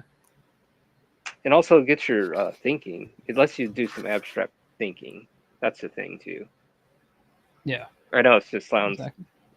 out there, but yeah, it's a good idea to to do that. Yeah. And that's Draw as how much I as you can. yeah, and that's how I try to end my nights. Hold on, we got another thing. Um,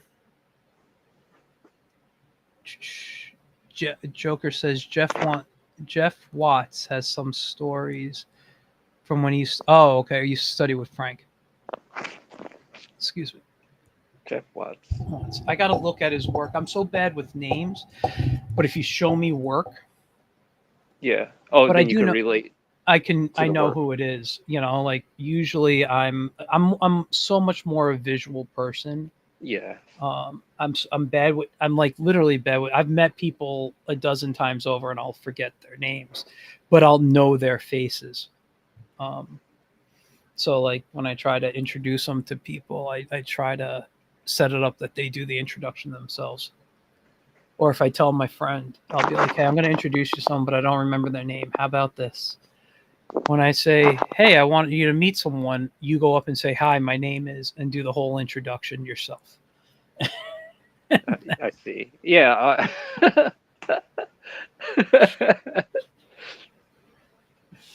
But it's Yeah. not me being rude. It's just I really I've been there. forget. Yeah, I I've been there before. yeah, It's like yeah, and it's like you're not trying to be an asshole or be rude about it. It's just like yeah, you're like, oh God, I know their name. and you're just hoping like, yeah, remember, I've been there. I understand. Yeah, Like, please yeah. slip up and say your name. Oh, Yeah, you have a no, good one, Dylan Royer. yeah. I was gonna say Dylan, and thanks for tuning in. Joker, you're the same way. So yeah, it's bad. But yeah. Oh, Nice you to know meet what? you. Before, sorry. Go ahead. You were gonna say something. Oh no, I was just reading out. Dylan Royer said, "Nice to meet you, Ralph." Yeah. Um, Before I let you go and we wrap up, you put out a Yeah, book earlier saying that you were a fan of indie stuff. Can we talk about that book yeah, real quick and tell us about yeah, it? Because I want to know more about yeah, what's out there in the indie world. yeah. I'll do that, and I'll shill real quick. I'll do a real quick Yeah. shill as You well. know what? I'm going to give But you yeah, also the screen again. Let's see if I remember how to do it. yeah, you guys check Uh, out Penguin Boy. This is from an indie creator, Lubento.net. This is another creator, like a partner as well, like in this stuff. you did a We'll stream just with be him recently, didn't you? yeah, every Monday. Every Monday. I think I saw a little bit of that. Every Monday at like 2:30. But yeah, this is his book. I like the way his looks a little better. How's his is set up a little better than mine, but And his reads you like know, traditional manga backwards, or yeah, his goes from right to left. okay, See, and I go from left to right to right. because I'm following this. They call it OLM or OEM, something like that. Original language manga, Hmm. something like that. But that's why I do mine's left to right, Yeah, yeah. and he does his right to left. So he's doing the traditional. I Now, work have you traditional. thought? Let me ask: have you thought about you like just repositioning your panels? Would it work if you cut them I up could, and reposition them to do it more traditional manga? I could, but on some real stuff, I kind of want it left or right. Like I Yeah, do want it in our, because we live in this region, and if the Japanese like it, they'll still get it. They're like, yeah, I can dig yeah, that. It's yeah. like I'm inspired by what they do, but since we live on this side of the water, this side of the lake, why not? I Yeah. mean, I feel going left to right, and but yeah, he goes right to left. Yeah, yeah. You know, Uh, I when I was telling my friend that I'm doing this robot manga, yeah, he was like, "Are you going to do the right to left or left to right?" I said, "Well, we're in America. My audience is here. I'm going to do left to right." He's like, "You should set it up that you could cut it to go both ways, and so you open up your market." I'm like, "Dude, it's it could totally tedious. change how I want to tell the story. Like panel layouts. I'd really have to sit and think and plan out panel layouts, and I'm like, yeah, I'm not going to do Yeah. that. I'm not going No. to Yeah. do No. I mean, I sat there and I'm like, man, shit. I mean, shoot. So I'd have to that. take It's this okay. page and take it all the way back, Mhm. and then like just kind of work out everything, and then just like, so I'm just like, you know what? We'll keep it that. Yeah, So yeah.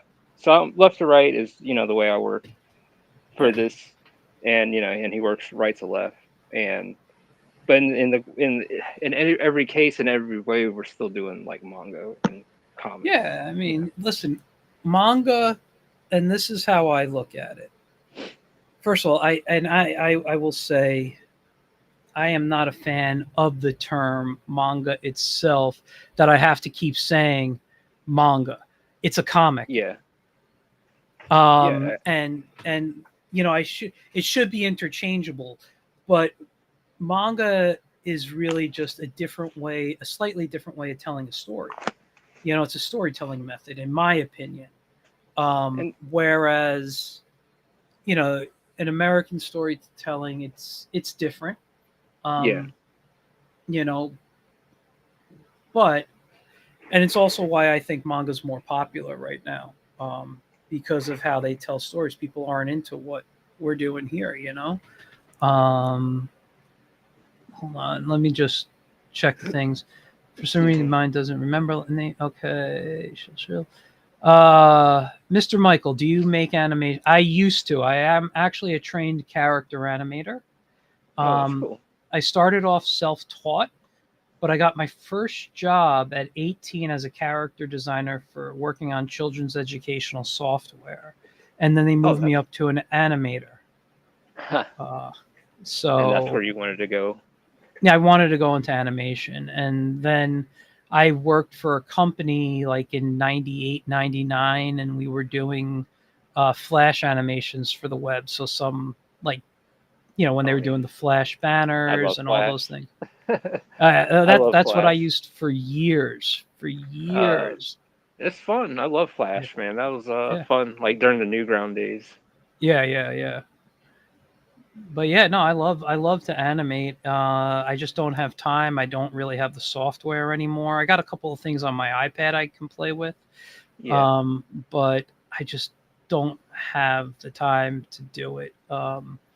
But some of the scripts and storyboards that I've done for personal animations, I'll probably draw as a comic. Yeah. And put them together into one. Yeah, because there were a lot of like humorous shorts. I'm a big Hanna-Barbera fan, and I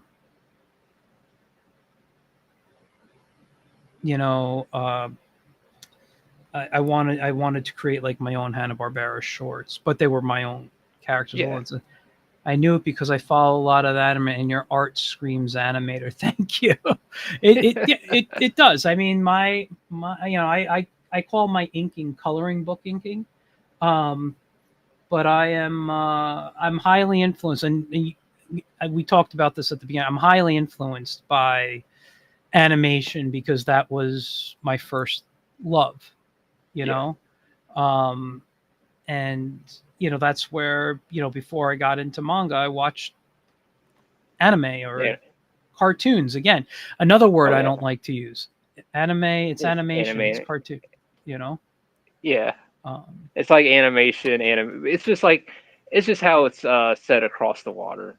And everyone, it's just well, I say cartoons and I say animation, animation, same diff.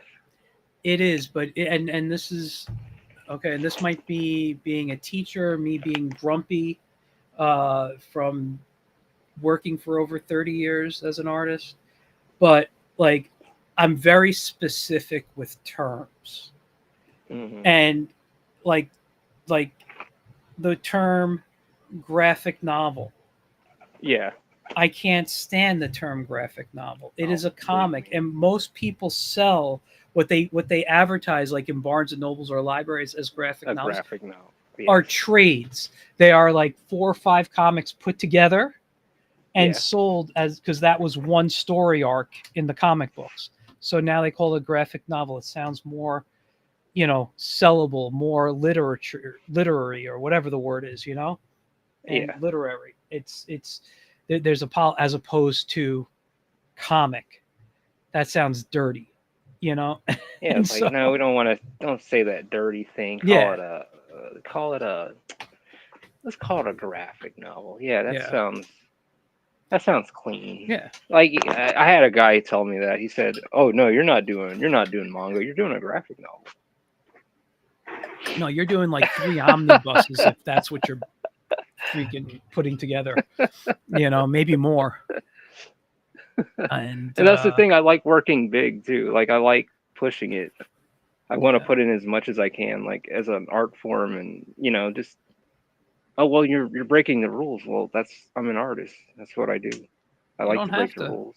Follow any rules as long as your work comes out and it prints correctly and people enjoy it. Yeah. It's that's all that matters. And that's the other thing. Like I don't like. I guess other people, like people telling me how I'm supposed to do stuff. That they're right, you're wrong because you're not doing it their way. Oh yeah, and believe me, I hear that a lot. Yeah, I'm just like, okay, well, I'll keep doing it.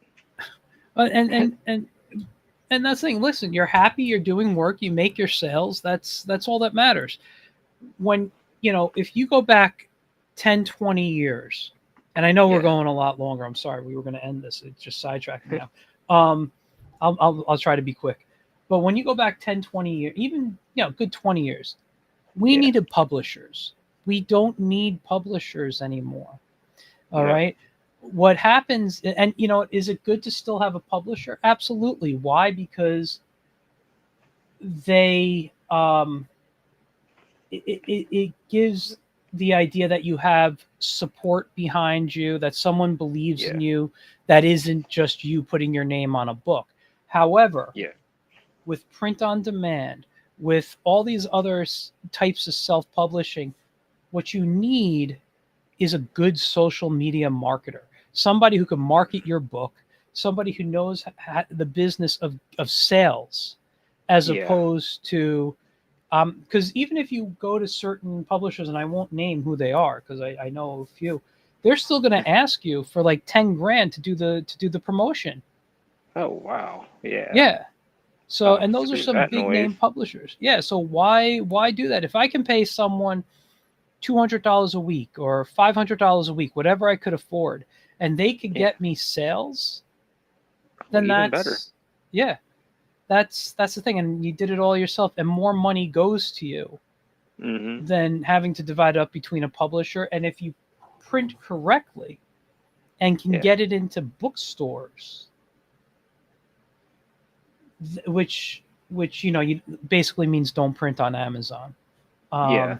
Um, I haven't done that. yeah, I have with my Whimsical Whiz book, but I needed it by a certain time, and that was the Mm. quickest way I was going to get it. None of my other books will be through there. But yeah, it's that's the only thing that's really going to keep you out of bookstores, And then Yeah. once you can get in bookstores, you're able to travel and do signings, Yeah. you know, Which is a and plus.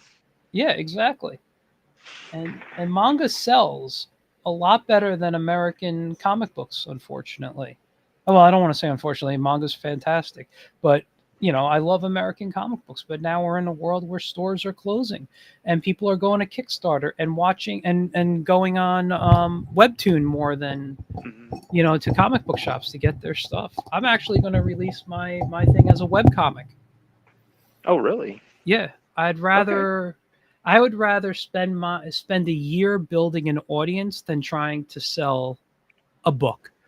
You know, Yeah. draw the book for 6 months, whatever it is, and and then I'm going to Build the try to audience during the build the audience. process. I'm just. Yeah, get them into it, and then Yeah. I take other stuff, I collect it, I throw it in there, and I put a book together that isn't just what's online. You know, Yes. and maybe add a few extra stories. That is great. Is that your main character there, or is Oh that? no, she's like one of the characters in this new chapter. Just one of the. Yeah. Yeah, no, I She's. like that a lot. I'm just throwing it up as Yeah, a on the screen just for now. Just they will be missed. yeah, And I they will remember be. comic books being sold in convenience stores too. Like you can go to your 7-Eleven or something, and there's like Spawn comics on Yeah, the rack. They don't even do yeah. that stuff. But the thing No, is, I think in some ways, if it's done right, like it can come back. I think the '90s comic stuff can come back. The thing is, I read a lot of that stuff growing up mm, too. And I was talking to my brother about it. I said, you know what? I said in the future, I said maybe she is a goddess. yeah, Maybe I want to do a comic that's like a '90s looking style aesthetic, but have that '80s feel. But the theme of it would be like a kind of like a man. The story for it would be not cheesy. I want it like I want to use that aesthetic, but I want the story to go with it to be like so captivating, almost like it's just like you want to come back for more. And the aesthetic of it, um, even because the way the book is going to look and all the characters, like if you were to change the aesthetic to like a manga style or because the way it's going to be drawn up to have that '90s look, from in America's 90s look, but if you were to change it to manga, people would have an issue with this, like they're like, "Hey, why'd you change it?" Like because I was talking to my brother about it because he draws too, like but it's like one of those things like I want to do. It'd be cool to do a story in that aesthetic because everyone knows me. Like they say, "Oh yeah, you do manga, do this," but to actually do like that 90s aesthetic, 80s aesthetic kind of comic, I Yeah. think would surprise a lot of people too because I grew up reading that stuff too. And there are some people who've done that. I've seen on Kickstarter. I've had them on my show. Oh yeah, They're just and they've been backed. I don't know. I don't know how. Like I haven't followed up with their books or anything. But there's one guy who just did something that it actually felt more 80s. yeah. I'd have to look it up. He just ended about maybe a month ago. It was a really interesting look, a really interesting story, but it felt like you were looking at a comic from the 80s. It can easily fall into that era. Like Yeah.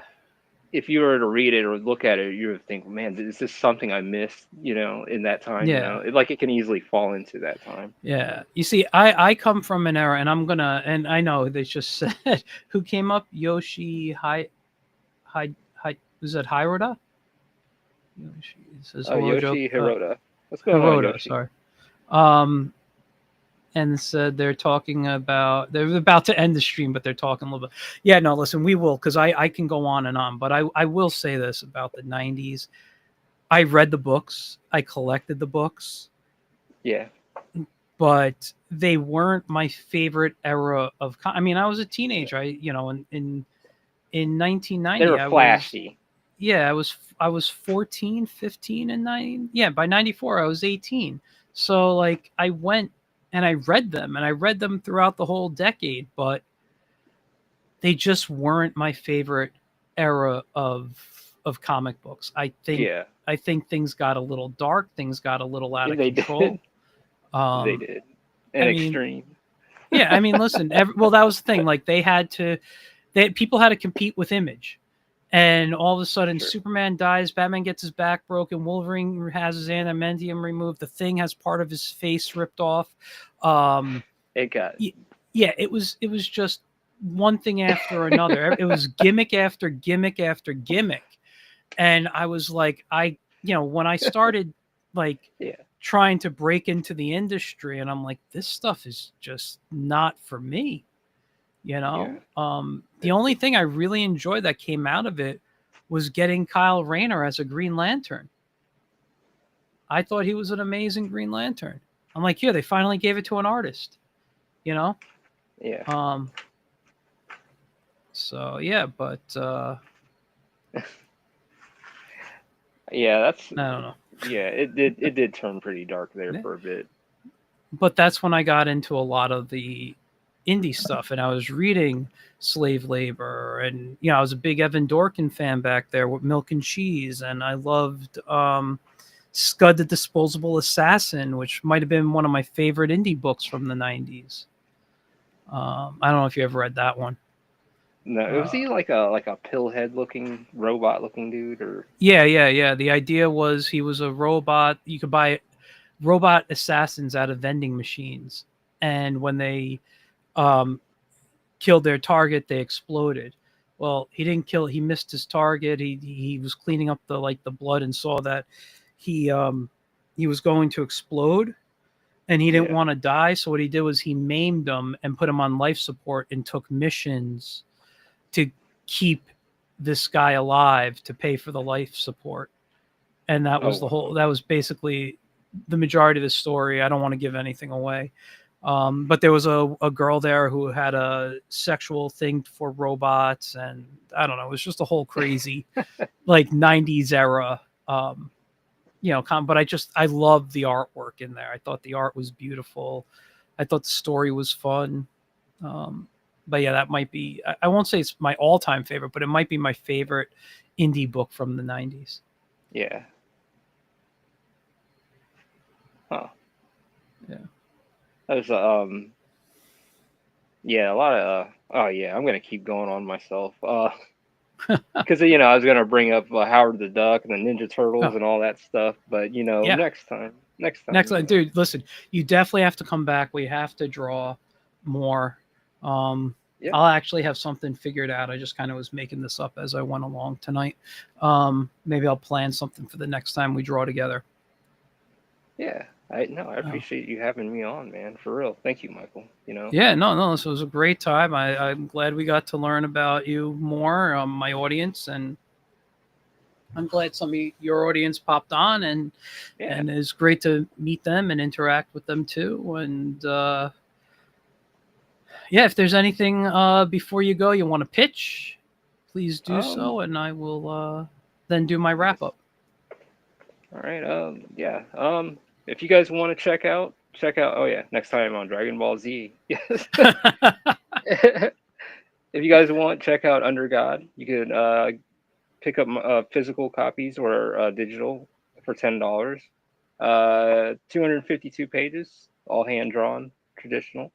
So yeah, you can check it out at AngelsOfTheRenaissance.com. Pick up your copy while supplies last, and they will I'll always try to have these available as much as I can. So yeah, go ahead, check it out. Awesome. So yeah, Well, with that, thank you for coming on. Thank everyone for tuning in. I really appreciate it. Whether you're watching live with us or you're watching later on. And next week, what's that date? The 17th. We have a yeah, already. returning guest, who is Christopher Hart. So if you guys know Christopher Hart from all his How to Draw books, he is coming back on he has a new, very kid friendly book.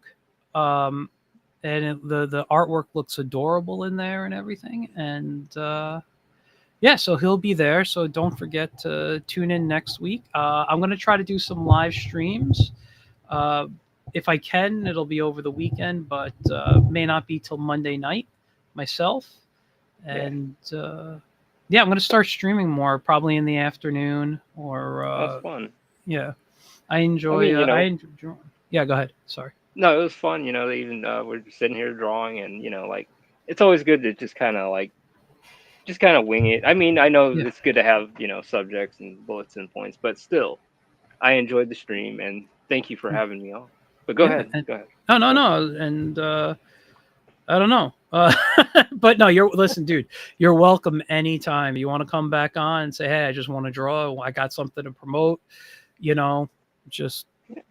you and I Oh, could sit down and draw again. well, next time, if you want, check out the creator of Penguin Boy. And what's his account? Check And out martial arts. martial Yeah, you arts. Oh, I go like to Lubento.net. that. I actually Nice. have it written right here. Lubento dot. Lumbento.net. Yeah. Awesome. I think I follow him on Instagram. Oh, even better. Oh yeah. I think I So already do. So I'm gonna have good. to reach out to him. Definitely. Yeah. So yeah, check out 'Cause our show on Monday. And you said you're gonna have your guest on. When on should Wednesday it be? nights, Wednesday yeah, night. Wednesday nights are always my guests. The others are Okay. just usually me on here. But yeah, Chris Hart will be on, and we're going to be talking about his new book and a few other Yeah. things. So Good thank stuff. you all. Who was that very fun live?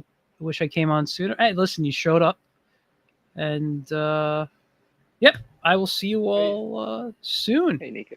Yes, All and right, thank you. thank you. And All right, subscribe, you guys. All right, you yes, guys. to both of us. Yes. All right, All right. Thank you. Thank see, you, you're Michael. very welcome. All right, bye, guys.